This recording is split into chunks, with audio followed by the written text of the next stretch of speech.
So ayan mga master, wala na tayo mahabang intro kasi late na tayo nakarating dito sa spot. Bali yung kabady natin nauna na siyang sumisid. So nagsignal lamang ako sa kanya para alam niya na nandito na ako. So 3 AM na ngayon kaya quick dive lang muna tayo.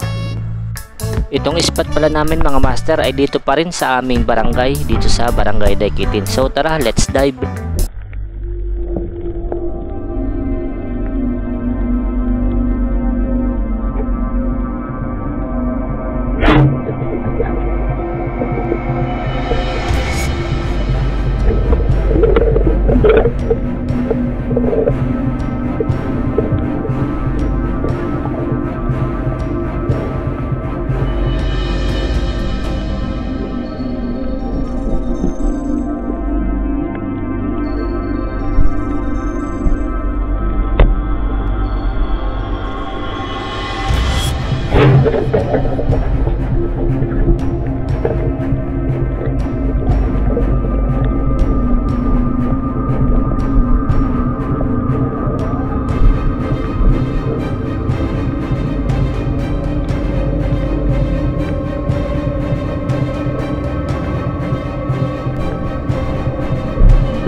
So ayan mga master, kami ay nakatabi na. At ang huli ng ating kabady, ayan, may mga huli rin siyang mga ilak. So yan ang kabady natin, si Master Amado.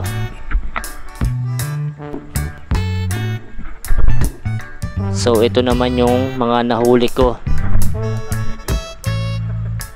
Ayan, so shout out na rin sa mga sumalubong sa amin. So ayan mga master, kahit medyo malabo yung dagat, ayan, may nahuli pa rin tayong mga isda.